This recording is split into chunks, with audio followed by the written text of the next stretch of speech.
하나님께서 우리에게 주시는 말씀은 다니엘서입니다. 다니엘서 5장입니다. 5장 11절 12절입니다. 다니엘서 5장 11절 12절입니다. 네, 우리 한 목소리로 같이 읽도록 하겠습니다. 시작. 임금님의 나라에 거룩한 신들의 영을 받은 한 사람이 있습니다. 그는 임금님의 아버지 때에 명철과 총명과 신들의 지혜와 같은 지혜를 가진 사람으로 알려진 인물입니다. 임금님의 아버지 느부갓네살 왕께서는 그 사람을 마술사들과 주술가들과 점성술사들과 점성가들의 우두머리로 세우셨습니다. 그의 이름은 다니엘입니다. 그에게는 탁월한 정신과 지식과 꿈을 해몽하는 총명이 있어서 수수께끼도 풀었고 어려운 문제도 해결했습니다. 느부갓네살 왕은 그의 이름을 벨드사살이라고 부르셨습니다. 이제 다니엘을 불러보십시오. 그러면 그가 그 글자를 풀어서 임금님께 알려드릴 것입니다. 아멘. 아멘. 네, 할렐루야. 할렐루야. 네, 오늘 하나님께서 우리에게 주시는 말씀의 제목은 당신은 어떤 어른이십니까? 당신은 어떤 어른이십니까? 라는 제목으로 하나님의 말씀을 선포하도록 하겠습니다. 우리 옆 사람과 인사합시다. 당신은 어떤 어른이십니까? 네, 아직 어른이 아니죠. 당신은 어떤 어른이십니까? 네, 우리 다 어른이라고 생각을 하면서 삽니다. 그렇죠? 네, 어른의 기준이 뭡니까? 어른의 기준. 네, 지금 머릿속에 스쳐가시는 것들이 있을 겁니다. 어른의 기준. 제가 어른의 객관적인 기준을 국어사전을 한번 찾아봤습니다. 네, 세 가지 뜻이 나오더라고요. 첫 번째 뜻은 다 잘한 사람입니다. 다 잘한 사람. 다 잘한 사람을 이제 어른이라고 합니다. 그래서 다 자라서 자기 일에 책임을 질 수 있는 사람을 또 어른이라고 합니다. 그리고 결혼을 한 사람을 어른이라고 국어사전에 이렇게 정의하고 있습니다. 그럼 여기서 어른이 또 나눠지게 되죠. 네, 여러분들 어떤 어른이십니까? 네, 라는 제목으로 이제 말씀을 선포하겠습니다. 제가 말씀을 준비하면서 나는 어떤 어른인가? 라는 생각을 해봤습니다. 나는 어떤 어른인가? 네, 한 몇 주 전이었습니다. 거의 이제 한 달이 다 돼가는데 어떤 어른이었나 생각하다가 저에게 어른이라는 단어를 썼던 한 초등학생이 기억이 났습니다. 네, 토요일 날 저희가 토요일마다 밖에 나가서 이제 길거리에 있는 하나님의 말씀을 모르고 공동체를 모르는 우리 친구들에게 몸으로 전도를 하는 이 축구라는 걸 합니다.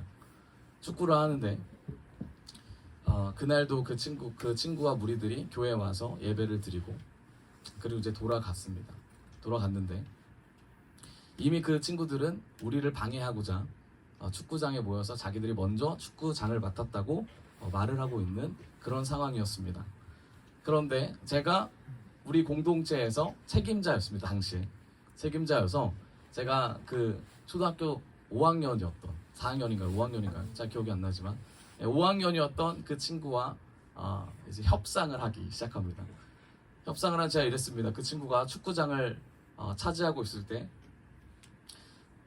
반반씩 쓰자라는 제안을 하고 또 뭐라 그랬냐면 그 친구에게 숫자 5대5를 만들어서 우리 밀어내기 게임을 하자라고 그 친구에게 말을 했습니다. 근데 그 친구가 이런 말을 했어요. 저한테 어른이면 뭔가를 보여줘야 돼요. 보여주세요라고 그런 식으로 저에게 얘기했습니다. 제가 그래서 사실 어른으로서 할 건 되게 많았습니다. 어른으로서 어른이 말하는데 네가 뭐라고 하죠? 너 이렇게 버릇이 없어. 혹은 어른이 말하면 들어야지 라는 말로 그냥 무시할 수 있었는데 그 어른이라는 한마디에 제가 한 번 더 생각을 하게 됐습니다. 어른이라면 어떻게 행동할까? 그래서 그 아이의 의견을 존중하기 시작했습니다. 제가 존중이라는 말로 뭐라 그랬어요? 그래, 어른이니까 내가 한 번 더 생각해 볼게. 한 번 더 해줄게. 한 번 더 해줄게. 그런데 진짜 어른은 누굽니까? 어떤 사람이에요? 진짜 어른은 하나님께 묻는 사람이 어른이죠. 그렇죠? 여러분, 우리는 하나님께 물음으로써 하나님의 영이 우리 안에 가득 찬 어른이 되기를 원합니다. 세상 사람들의 기준은 뭐예요? 다 잘한 사람, 자신의 일에 책임이 있는 사람, 또 어떤 사람입니까? 결혼을 한 사람이라고 되어 있습니다. 하지만 진짜 어른은 이것을 하든 하지 않았든 하나님 편에 선 사람이 바로 진짜 어른임을 믿습니다. 우리 옆 사람과 인사합시다. 진짜 어른이 됩시다. 진짜 어른이 됩시다. 네, 그렇다면 오늘은 제가 진짜 어른이 뭘까? 지금 방금 말씀드렸듯이 하나님 편에 선 사람과 하나님 편에 서지 않은 사람들의 이 갈등과 이 갈등 구도 속에서 진짜 어른이란 뭘까를 조금 우리 말씀을 통해서 살펴보도록 하겠습니다. 제가 이 어른이라는 정의가 너무 궁금한 거예요. 세상 사람들이 말하는 어른, 그냥 두리뭉실한 거 말고. 그래서 이제 감성적으로 좀 가져와 봤어요. 감성적으로. 이런 시가 있더라고요. 서툰 어른 처방전이라는 책에 이런 시가 하나 있었습니다. 시 이제 제목이 인사입니다. 인사. 먼저 주는 사람이 가진 사람이고, 먼저 인사하는 사람이 갖춘 사람이다. 네. 그리고 나서 맨 마지막 절이 너무 마음에 와닿았어요. 어른은 먼저 다가가는 사람이다. 아주 되게 감성적으로 다가오잖아요. 그럼 제가 의문이 들었습니다. 먼저 주는 사람이 가진 사람이라고 하면 나보다 더 많이 가진 사람이 어른이라는 얘기인가? 라는 생각이 들었어요. 먼저 인사하는 사람이 갖춘 사람이라고 하면 그러면 나보다 어린 사람이 먼저 인사하면 그 사람이 갖춘 사람인가?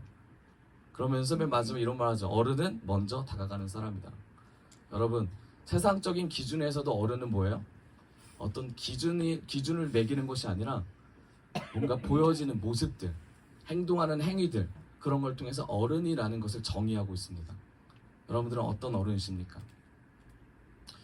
오늘 다니엘서 5장을 보면 벨사살 왕이 나옵니다. 벨사살 왕이 누구냐면 느부갓네살의 이제 아들이라고 말을 하는데, 느부갓네살 다음으로 이제 세워진 바벨론의 왕입니다. 1절을 보겠습니다. 이 벨사살 왕이 뭘 하냐면, 벨사살 왕이 귀한 손님 1000명을 불러서 큰 잔치를 베풀고 그 1000명과 더불어 술을 마셨다. 지금 뭐 하고 있냐면 벨사살 왕이 귀한 손님 1000명을 데리고 뭐 하고 있어요? 잔치를 벌이고 있습니다. 술을 마시고 있죠. 2절, 벨사살 왕은 술을 마시면서 명령을 내리기 시작합니다. 뭐라고 명령을 내리냐면, 그의 아버지 느부갓네살 왕이 예루살렘 성전에서 가져온 금그릇과 은그릇을 가져오게 하였다. 왕이 명령을 합니다. 가서 뭘 갖고 와라? 나의 아버지가 예전에 예루살렘 성을 포위했을 때 그때 전리품을 가지고 왔었던 그 금과 은으로 만든 그릇들을 가져옵니다. 그리고 와서 왕과 귀한 손님과 왕비들과 후궁들은 모두 그것으로 술을 마시게 할 참이었다. 술을 마시고 있는데 그릇들을 가져와서 술을 마시게 시작합니다. 3절, 그래서 예루살렘에 있는 하나님의 집 성전에서 가져온 금 그릇들을 꺼내서 왕과 귀한 손님과 왕비들과 후궁들이 그것으로 술을 마셨다. 술을 마시기 시작합니다. 4절, 그들은 술을 마시고서 금과 은과 동과 철과 나무와 돌로 만든 신들을 뭐했다? 찬양하였다. 그런데 5절입니다. 그런데 바로 그때 갑자기 사람의 손이 나타나더니 촛대 앞에 있는 왕궁 석고 벽 위에다가 글을 쓰기 시작하였다. 왕은 그 손가락이 글을 쓰는 것을 보고 있었다. 저 어떤 상황입니까? 느부갓네살 이후에 벨사살 왕이 1000명의 사람들과 함께, 귀족들과 함께 같이 파티를 즐기고 있는 그 즐겁고 아주 좋은 그 자리에서 너무 흥에 취해서 뭐라 그래요? 우리 아버지가 가져왔던, 예루살렘 때 가져왔던 전리품을 가져와라. 거기다가 술을 먹겠다라고 사람들에게 선언합니다. 선포를 해요. 그리고 술을 먹고 있는 와중에 어떤 일이 일어나죠? 회벽에, 벽 여기에 사람의 손이 나타나서 글을 쓰기 시작합니다. 그리고 그 글을 벨사살 왕이 쳐다보고 있습니다. 그런데 여기서 한 가지 우리가 짚고 넘어가야 될 건, 술을 마시고 나서의 행동입니다. 어떤 행동을 합니까? 사람들이 다 같이 뭐 합니까? 금과 은과 동과 돌과 나무의 신에게 뭐 한다? 찬양을 하기 시작합니다. 뜬금없이 갑자기 시작되는 찬양이 이 사람들의 마음을 휘어잡고 있습니다. 그렇죠? 여러분, 우리 여기서 무엇을 발견할 수 있어요? 무엇을 발견할 수 있냐면, 이 왕궁, 바벨론 이 왕궁의 지금 어른이 누구예요? 벨사살이라는 왕입니다. 이 벨사살이라는 왕이 어른으로서 행한 행동이 있어요. 그게 뭐예요? 모든 사람에게 기쁨을 주는 행동을 하기 시작합니다. 어떻게? 인간적으로. 지금 너희들이 힘들지? 왕으로서 너에게 명령한다. 술 먹자. 왕으로서 너에게 명령한다. 놀자. 그러면서 천명에게 자신의 마음에 있는 것을 다 표출하기 시작합니다. 그러면 반응하는 게 있잖아요. 벨사살 왕을 향하여 천명의 사람들이 어떤 반응을 합니까? 바로 벨사살 왕이 원하는 것을 하겠죠. 그렇죠? 그게 뭐예요? 벨사살 왕이 마음속에 깊이 뿌리 있었던, 박혀 있었던 뭡니까? 우상을 숭배하는 행위를 같이 해주는 역할을 했습니다. 어른을 공경하는 태도죠. 어른을 공경하는 태도로 스토리가 전개가 됩니다. 그런데 갑자기 방금 우리가 봤던 사람의 손이 나와서 벽에 쓰기 시작합니다. 그런데 놀라운 일이 일어나죠. 어떤 일이 일어납니까? 6절. 그러다가 왕의 얼굴빛이 창백해지더니 공포에 사로잡혀서 넓적다리의 힘을 잃고 무릎을 서로 부딪히며 떨었다. 왕이라고 생각했던, 어른이라고 생각했던 이 사람의 행동이 어떻습니까? 갑자기 어떤 일이 일어나요? 공포에 떨기 시작해요. 얼굴이 어떻게 돼요? 창백해지기 시작합니다. 7절에 왕은 큰 소리로 외쳐서 주술가들과 점성술사들과 점성가들을 불러오게 하였다. 그들이 들어왔을 때에 그는 바벨론의 지혜자들에게 말하였다. 누구든지 이 글자를 읽고서 그 뜻을 나에게 알려주는 사람은 자색 옷을 입히고 금 목걸이를 목에 걸어주며 이 나라에서 셋째 가는 통치자로 삼겠다. 여러분 생각해보세요. 어른이라고 생각했던 이 사람을 그 1000명이라는 귀족들이 모시고 있었습니다. 그리고 이런 지금 말도 안 되는 상황 가운데 갑자기 왕이 어떻게 해요? 이 말도 안 되는 상황을 쳐다보자마자 다리를 떨기 시작해요. 얼굴은 창백해지고. 그런데 그 왕을 모시던 사람들이 이게 무슨 일이야 라고 하면서 같이 두려움에 떠는 게 아니라 당황해하기 시작합니다. 하지만 왕은 어떻습니까? 당황해하는 것보다 두려움에 떨기 시작하죠. 그리고 나서 어떤 일이 일어나냐면 8절. 왕궁 지혜자들이 모두 나왔으나 아무도 그 글자를 읽는 사람이 없었고 그 뜻을 왕에게 알려주는 사람도 없었다. 9절. 벨사살 왕은 크게 낙심하여 얼굴빛이 변하였고 손님들도 당황하였다. 10절. 왕과 귀한 손님들이 고함 소리를 듣고서 왕의 어머니가 연회장으로 들어왔다. 왕의 어머니가 왕에게 말하였다. 자, 지금 이런 상황에서 누가 지금 등장하면 갑자기 해결사가 등장해요. 왕보다 더 큰 누가 등장해요? 어른이 등장합니다. 어머니가 등장해요. 어머니가 등장해서 뭐라고 하냐면 임금님 만수무강하기를 빕니다. 인사말 하고. 임금님은 너무 뭐 하지 말라고요? 번민하지 마시고 얼굴에서 근심을 떨쳐버리기를 바랍니다 라고 어머니가 아들을 어떻게 합니까? 어떻게 보면 격려죠. 어른으로서 할 수 있는 최선으로 아이를 감싸기 시작합니다. 11절. 임금님의 나라에 거룩한 신들의 영을 받은 한 사람이 있습니다. 그는 임금님의 아버지 때 명철과 총명과 신들의 지혜와 같은 지혜를 가진 사람으로 알려진 인물입니다. 임금님의 아버지 느부갓네살 왕께서는 그 사람을 마술사들과 주술가들과 점성술가들과 점성가들의 우두머리로 세우셨습니다. 아멘. 어머니가 갑자기 나타나서 뭐라고 합니까? 벨사살 왕에게, 떨고 있는 벨사살 왕에게 걱정하지 마십시오. 근심하지 마십시오. 당신의 문제를 해결해 줄 사람이 한 명 있습니다 라고 말을 하기 시작합니다. 여러분, 우리가 생각하는 어른들이라는 기준이 있습니다. 그렇죠? 세상이 말하는 어른들이 있어요. 그런데 그 어른들의 그 기준을 깰 수 있는 또 다른 기준이 있습니다. 그게 뭐냐면 영적인 기준입니다. 어른은 나이가 많아서 어른이 아닙니다. 어른은 누가 어른이에요? 하나님의 말씀을 조금이라도 그리고 아는 사람, 그리고 어떤 사람입니까? 하나님께 선 사람이 바로 어른입니다. 벨사살 다음에 왕이 어른이 누구였어요? 이 어머니. 그리고 와서 이 어머니가 생각하는 어른이 누굽니까? 다니엘이라는 사람이었어요. 그래서 다니엘을 부릅니다. 다니엘을 불러요. 사람들이 많이 모인 자리에서 다니엘을 부릅니다. 12절. 그의 이름은 다니엘입니다. 그에게는 탁월한 정신과 지식과 꿈을 해몽하는 총명이 있어서 수수께끼도 풀었고 어려운 문제도 해결했습니다. 느부갓네살 왕은 그의 이름을 벨드사살이라 부르셨습니다. 이제 다니엘을 불러보십시오. 그러면 그가 그 글자를 풀어서 임금님께 알려드릴 것입니다. 아멘. 여러분, 사람들은, 그리고 느부갓네살은 다니엘을 뭐라고 불렀어요? 벨드사살이라고 했습니다. 저번에 벨드사살에 대한 이름의 뜻을 말씀드렸었죠. 그런데 이 다니엘이란 뜻은 무엇입니까? 하나님이 재판관이다라는 뜻을 가지고 있습니다. 여러분, 다니엘이 지금 등장하는 이유가 무엇입니까? 우리가 이 다니엘이 등장한 이 이유를 명확히 알 필요가 있습니다. 세상 사람들이 해결하지 못하는 문제가 있습니다. 그 해결하지 못하는 문제가 뭡니까? 그게 바로 마음의 문제라는 거예요. 마음의 문제. 그게 또 어떤 문제입니까? 구원의 문제. 그게 또 어떤 문제예요? 죽음의 문제예요. 그걸 해결해 주실 분이 누구예요 지금? 하나님의 영을 받은 다니엘이라는 거죠. 왕궁 지혜자들이 모두 나왔다고 성경에 적혀 있습니다.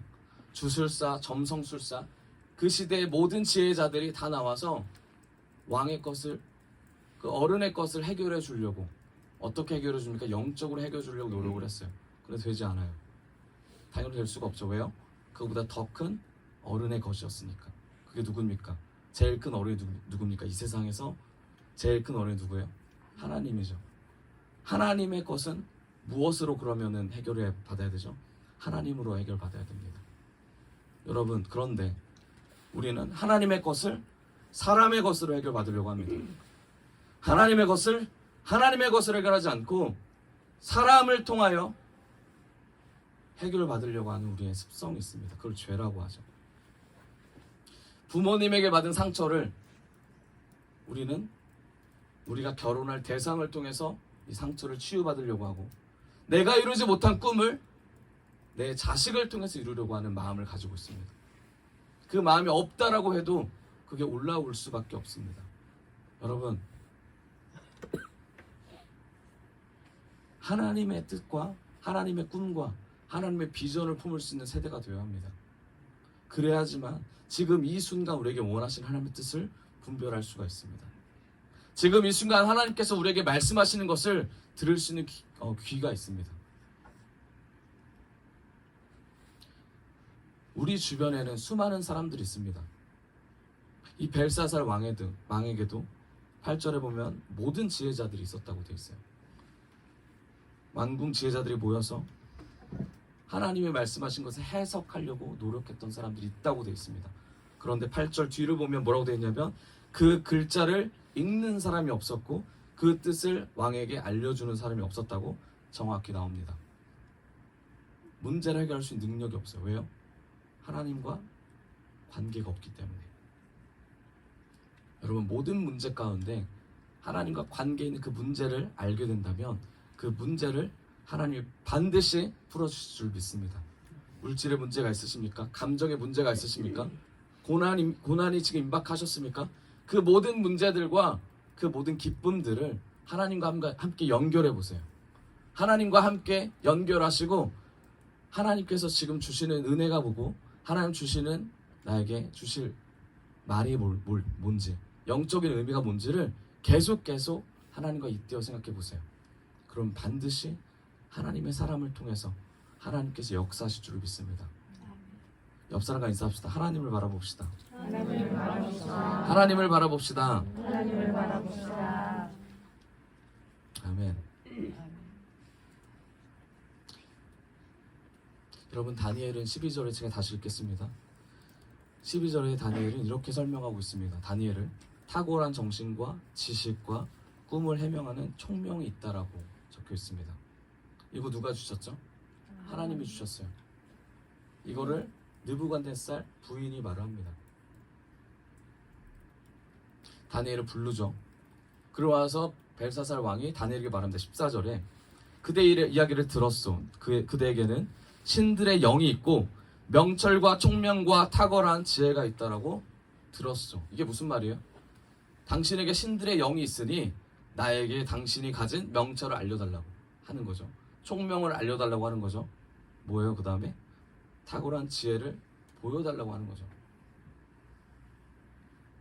여러분, 우리가 복음을 전할 때 사람들을 대할 때 그 사람들이 우리 안에 있는 어떤 것을 원할 것 같습니까? 우리가 복음을 전할 때 이 사람이 뭐라 그래요?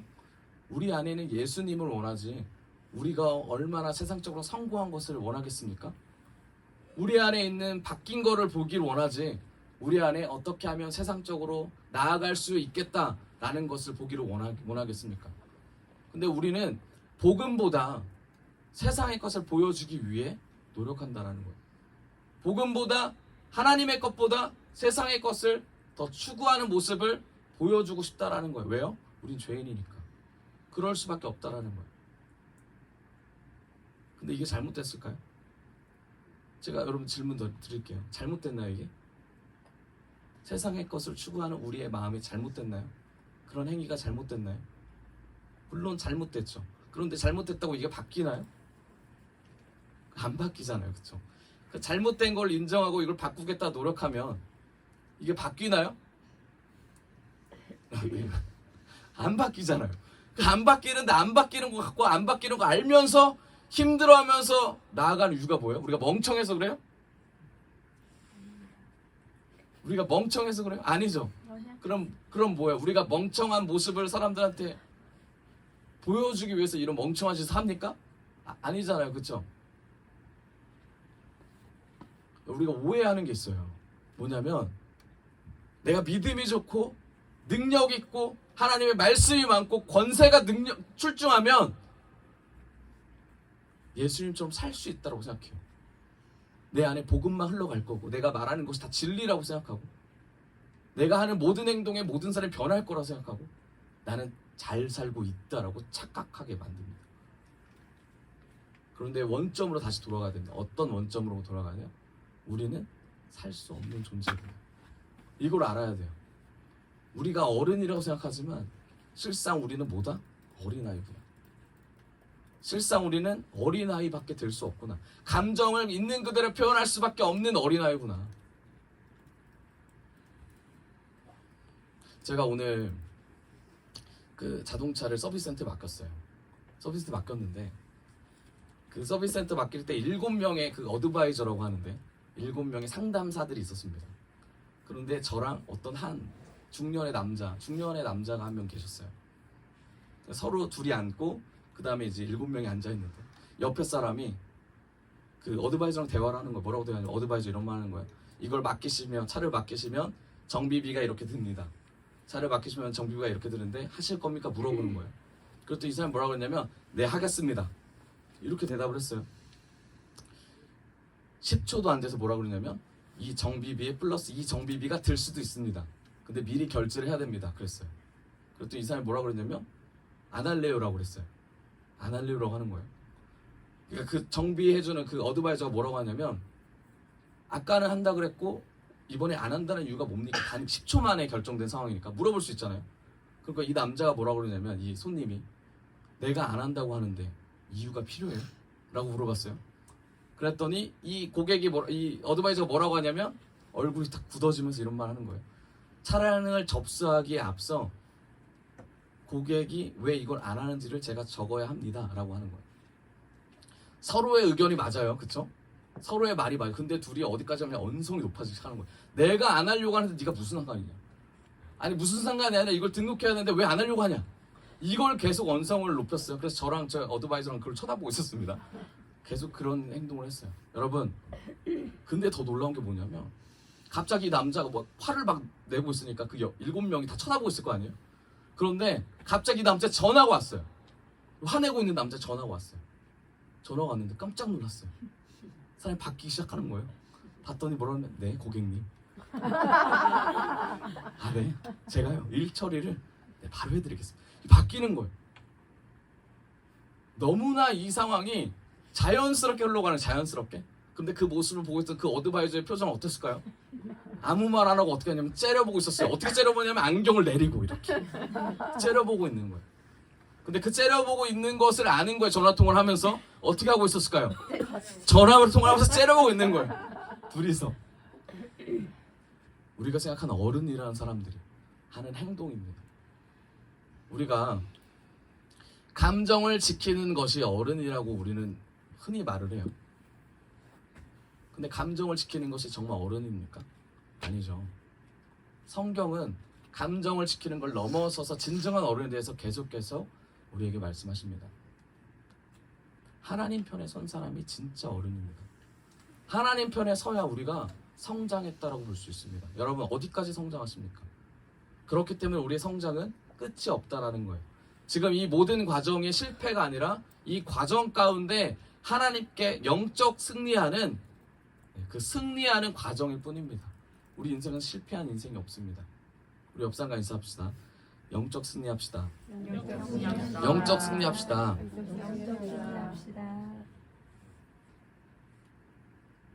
그리고 와서 16절에 15절부터 읽겠습니다. 내가 지혜자들과 주술가들이 이리로 불러와서 이 글자를 읽고서 내 앞에서 그 뜻을 알아내려고 하였으나, 이 벨사살 왕이 말하는 겁니다. 그들이 이 글자의 뜻을 나에게 풀이하지 주지 못하였소. 16절. 그러나 나는 그대가 글자를 해석할 수 있고 어려운 문제를 풀 수 있다고 들었소. 지금 그대가 이 글자를 읽고 나에게 뜻을 풀이하여 주면 그대에게 자색 옷을 입히고 목에 금 목걸이를 걸어주고 이 나라에서 셋째 가는 통치자로 삼겠소. 지금 벨사살 왕의 문제는 뭐예요? 자신이 마음속에 두려워하는 뭔가 문제를 해결해 달라는 거예요. 그게 뭡니까? 글자를 읽고 해석해 달라는 거죠. 벨사살의 왕의 목적은 그거예요. 자신이 조금 더 완벽하게 어른으로서 통치할 수 있도록 도와달라. 이게 내가 봤을 때 영적인 문제인 것 같으니 도와달라라고 말하는 거예요. 자신이 변할 건 생각하지 않고 다른 사람의 힘을 빌려서 어른 행세를 하려고 하는 겁니다. 계속 우리가 감정을 숨길 것 같죠.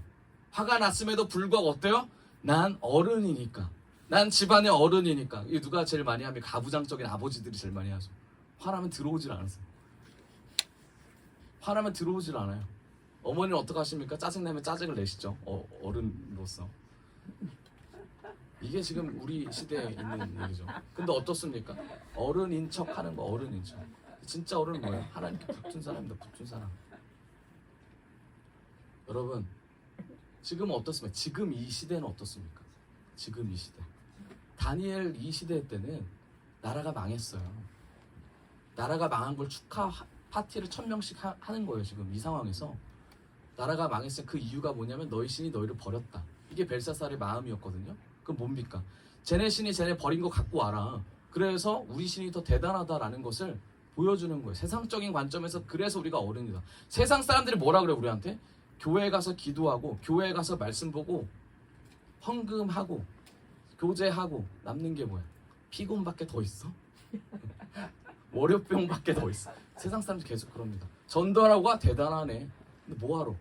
선교하러가 대단하네. 돈 쓰면서 뭐하러? 세상 사람들이 그렇게 말해요. 심지어 어떻게 말합니까? 예전에 우리 잘 아시죠? 장신대 다니는 어떤 한 청년이 와서 뭐라 그랬어요? 11조는 뭐다? 아주 명언을 알렸어요. 11조는 내가 강물에 돈을 뿌리는 것과 같다. 장신대학교, 네, 장신대학교 우리 전도사님이셨던, 네, 다 아시죠? 그분이 와서 이제 그런 얘기를 했었어요. 11조란 그런 거다. 왜 그래요? 하나님이 없이, 하나님이 주신 거에 은혜가 없이 내가 내 노력으로, 내 능력으로 뭔가를 이루었기 때문에, 내 거라고 생각하기 때문에 하나님에게 감사가 없는 거예요. 하나님과 연합함이 없는 거예요, 삶에서. 그럼 어떻게 됩니까? 계속해서 내 영혼은 죽어갑니다. 어떻게 죽어가요? 더 악착같이 벌어야 되고, 더 악착같이 살아나야 되고, 더 악착같이 높아져야 합니다. 더 악착같이. 그럼 어떻게 됩니까? 최종 결말이 뭐예요? 건물주가 돼야죠. 결말이 뭡니까? 내 집 마련, 내 자식 최고, 이거 돼야죠.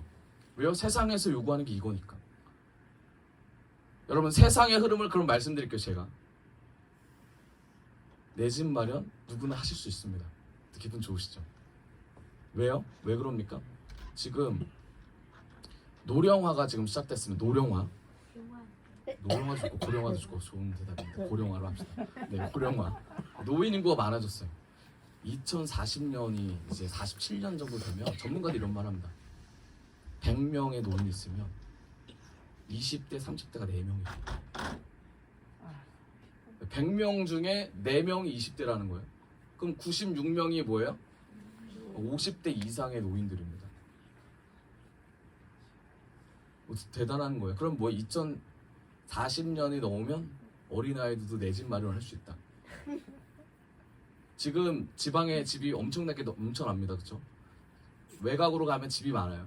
그런데 우리는 세상에 속아서 세상 안에 있는 가치관을 바라보면서 어떻게 합니까? 우리 안에 계속해서 평안하고 잘 먹고 잘 사는 것에 더 집중한다 이거죠. 여러분, 집을 가진다고 내 가치가 올라가지 않습니다. 집을 가졌다고 해서 사람들이 대단하게 볼 수는 있죠. 노력해서 얻었구나, 절약해서 얻었구나.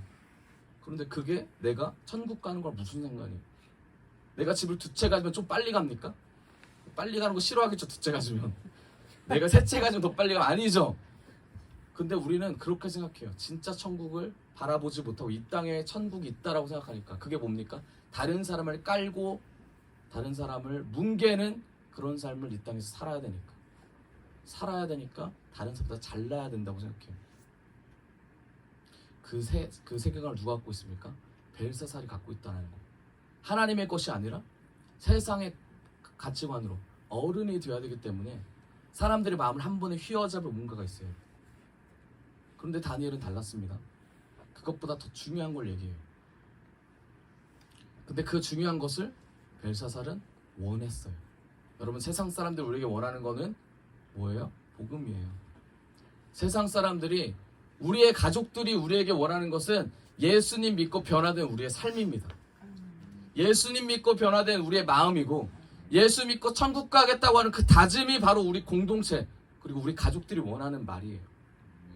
여러분도 그러지 않으세요? 여러분들의 부모님, 여러분들의 자식들이 집을 갖기를 원하십니까? 아니면 천국 가기를 원하십니까? 이 땅에서 잘 되기를 원하십니까? 아니면 이 땅에서 잘 되는 것보다 예수님 만나는 걸 원하십니까? 어떤 거 원하세요? 어떤 걸 원하십니까? 이것부터 하지 않으면, 이 근본적인 문제부터 해결하지 않으면 우리가 아무리 노력해도 결국 우리의 세계관 때문에 무너질 수밖에 없습니다. 세상 사람들은 끊임없이 우리를 공격합니다. 끊임없이 우리에게 말해요. 끊임없이 복음보다, 예수님보다 더 가치 있는 것이 있다라고 말합니다. 벨사살도 그런 왕이었어요. 지혜자들도 그런 사람들이었습니다. 그런데 자신의 문제를 해결하지 못하자 다니엘을 부르기 시작합니다. 16절에 그러나 나는 그대가 글자를 해석할 수 있고 어려운 문제를 풀 수도 있고 자색옷을 지금 그대가 이 글자를 읽고 나에게 뜻을 풀이해 주면 그대에게 자색옷을 입히고 목에 금목걸이를 걸어주고 이 나라의 셋째 가는 통치자로 삼겠소. 벨사살이 다니엘에게 세상적인 관념, 세계관으로 심어주기 시작합니다. 17절에 다니엘이 선포합니다. 왕 앞에서 말을 해요. 임금님이 주시겠다는 선물은 거두시고 임금님이 내리실 상급은 다른 사람에게 주시기를 바랍니다. 그럴지라도 저는 이 글자를 읽고서 그 뜻을 풀이하여 임금님께 알려드리겠습니다. 라고 다니엘이 선포합니다. 여러분, 어른의 모습이 이거 아닐까요? 어른의 모습이 이거 아닐까요? 많은 사람들은 어른인 척합니다. 내가 줄 수 있는 척, 내가 다 용서할 수 있는, 품을 수 있는 척, 다 내가 가지고 떠안고 나아갈 수 있는 척합니다. 근데 안 돼요. 왜요? 내가 하려고 하니까. 안 돼요. 내가 하려고 하니까. 할 수가 없어요. 근데 다니엘은 그것보다 하나님이 주신 은혜를 계속해서 설명합니다. 저는 이거 보면서 내가 다니엘이었으면 어떻겠을까? 하나님의 말씀도 전하고 나의 부도 늘리고, 이 얼마나 좋아요. 그래서 이걸 묵상해 봤어요. 다니엘은 왜 안 그랬을까? 하나님의 사람이라서 안 그랬을까? 여러분 생각해 보세요. 하나님의 사람이라서 이 모든 것을 거절해야 될 이유가 있습니까? 누가 여러분들 찾아왔어요. 복음을 전해서 감사하다. 그러면서 여러분들이 10만 원을 줬어요. 가서 샵이하라고. 그럼 여러분도 어떻게 합니까? 거절하는 척하면서 받을 겁니까? 이렇게 가면서 이렇게 하실 겁니까? 아니면 어떻게 하실 거예요? 돌이켜봤어요. 저를. 어떻게 하실 겁니까? 어떻게 하실 거예요? 받죠. 그렇죠. 저도 최근에 받았습니다. 이 아이들을 네, 섬긴다고 밥 식사하라고 해가지고 우리 선생님들이랑 같이 밥 먹는다고 네, 한 우리 집사님께서 섬기셨어요. 그래서 아닙니다 하면서 이제 받아가지고 선생님께 줬어요. 그 자리에서. 그래서 선생님도 아닙니다 하면서 이제 가져갔죠. 우리는 그래요. 아니다라고 하면 받아요. 이게 잘못됐냐? 그 아닙니다.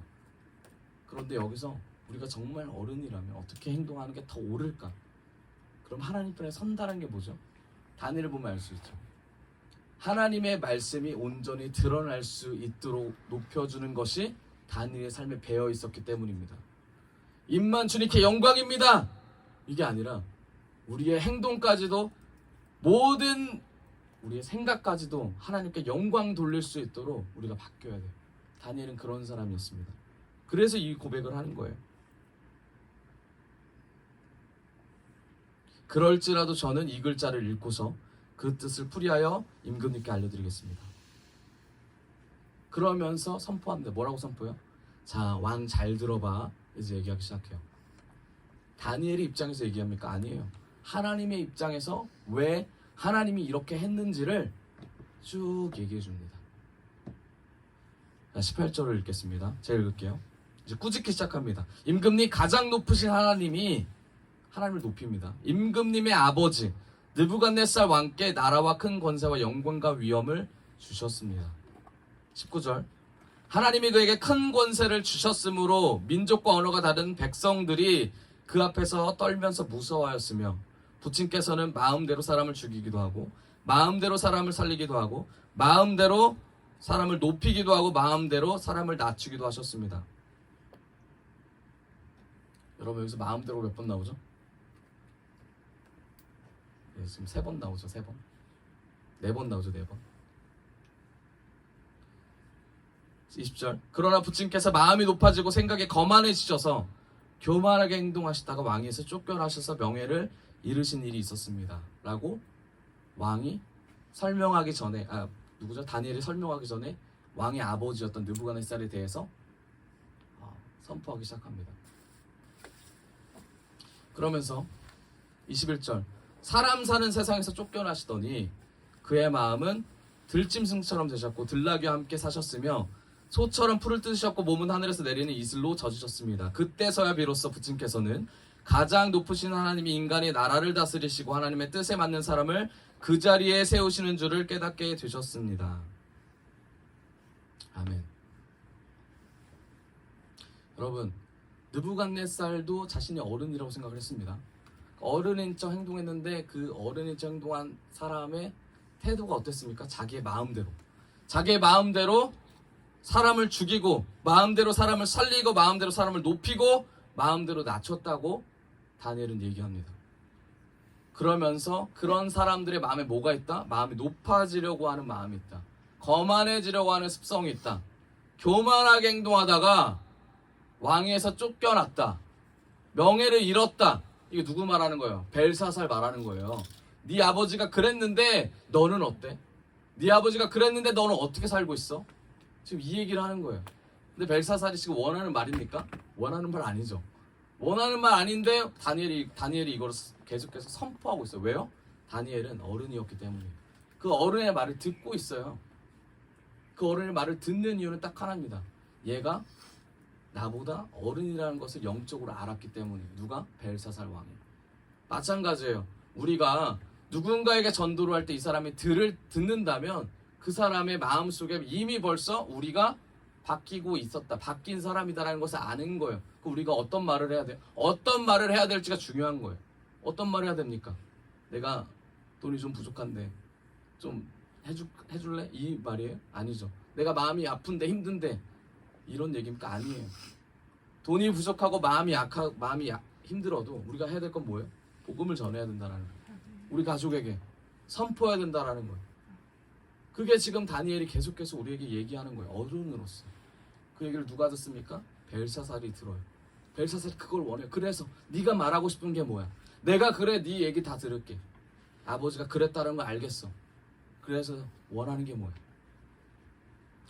22절에 느부갓네살 아드님이신 벨사살 임금님은 이 모든 일을 아시면서도 마음을 겸손하게 낮추지 않으시고 자신이 하고 싶은 말을 합니다. 다니엘이 뭐라 그래요? 이 모든 일을 알면서 이 모든 일이 뭐예요? 아까 말씀드렸던 마음대로 행했던 모든 것들. 그래서 아버지가 들짐승처럼 됐다라는 것도 알게 됩니다. 세상에서 쫓겨났다라는 것도 알아요. 뭡니까? 23절 하늘의 임금이시여 주님이신 분을 거역하시고 스스로를 높이시며 하나님의 성전에 있던 그릇들을 가져오게 하셔서 임금님과 귀한 손님과 왕비들과 후궁들이 그것으로 술을 마시게 하셨습니다. 그리고 임금님은 보거나 듣거나 알지 못하는 금과 은과 동과 쇠와 나무와 돌로 만든 신들을 찬양하시면서도 임금님의 호흡과 모든 길을 주장하신 하나님께는 영광을 돌리지 않으셨습니다. 여러분, 다니엘이 말하고자 하는 핵심이 뭡니까? 벨사살 왕에게 말하고자 하는 핵심이 뭐예요? 하나님께 영광 돌리지 않는 인생이 너다 라는 거예요. 여러분, 하나님이 우리에게 주신 은혜가 너무 많습니다. 하나님이 우리에게 주신 은혜가 너무나 많아요. 너무나 많아요. 근데 벨사살이 하나님께 주신 은혜가 있을까요? 생각해 보세요. 있을까요? 하나님 믿지 않는 이 벨사살에게 하나님이 주신 은혜가 있냐라는 거예요. 근데 다니엘은 뭐라 그래요? 있다라고 하는 거예요. 있다. 너무 말이 안 되잖아요. 그렇죠? 유다를 멸망시키며 이들을 바벨론으로 데리고 와서 바벨론 안에서 바벨론화 시켜가면서 하나님의 성전의 물건들을 가져와서 그것으로 술을 마시고 있는 사람, 그 사람에게 지금 다니엘이 선포하는 게 뭐예요? 그럼에도 내가 너에게 말하는 건 하나님의 은혜가 너에게 있었다 라는 것이 다니엘이 말하는 거예요. 사실 다니엘이었다면 뭐라 그래요? 내가 지금 와서 말하지만 넌 저주받아야 돼. 지금 와서 말하지만 넌 없어져야 돼. 지금 와서 말하지만 하나님의 능력을 주시면 너부터 없앨 거야. 이 얘기를 해야 되는데 지금 다니엘 뭐라고 합니까? 하나님이 은혜를 너에게 주셨는데 너는 그 은혜를 몰랐다. 너의 행동을 봐라. 너의 행동이 뭐였다? 금은동 돌과 나무를 높였다. 영광을 돌렸다. 그게 잘못됐다. 너의 아버지와 같다. 이게 다니엘이 말하는 거예요. 그러면서 설명합니다. 24절, 이게 결론이죠. 그러므로 하나님의 손을 보내셔서 이 글자를 쓰게 하신 것입니다. 그러므로 하나님이 손을 보내셔서 결과적으로 하나죠. 네가 어른이라고 생각했던 그 모든 것에 하나님이 그 어른의 자리로 너를 이끄셨고, 그리고 영적으로 어른이 되기를 바라셨는데 너의 아버지를 통해서 네가 봤음에도 불구하고 너는 관심도 없었구나. 너는 생각도 안 했구나. 그래서 하나님이 참다 못해서 손을 보냈다. 이제 그 의미를 너에게 알려주겠다 라고 다니엘이 선포합니다. 기록된 글자는 메데 데겔 바르신입니다. 그 글자를 해석하면 이러합니다. 메데는 하나님이 이미 임금의 나라의 시대를 계산하셔서 그것이 끝나게 하셨다는 것이고, 데겔은 임금님이 저울에 달리셨는데 무게가 부족함이 드러났다는 것이고, 바르신은 임금님의 왕국이 둘로 나누어서 메데와 페르시아 사람에게 넘어갔다는 뜻입니다.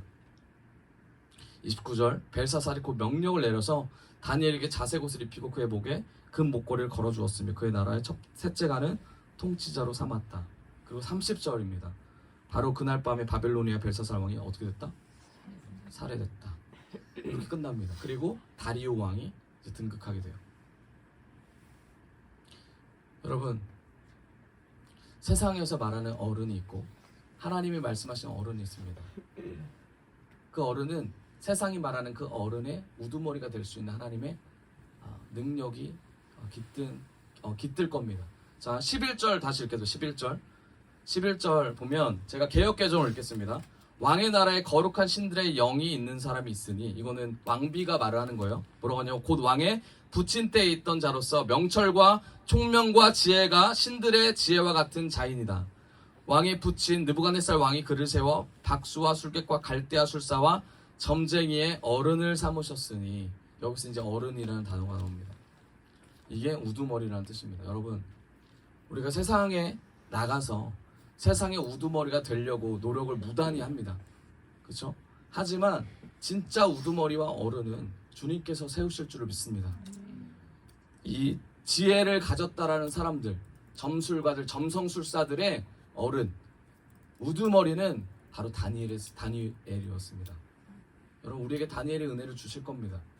우리가 하나님께 돌이키고 하나님의 은혜를 우리가 사모한다면 하나님께서 반드시 우리에게 어른이라는 직책을 주실 거예요.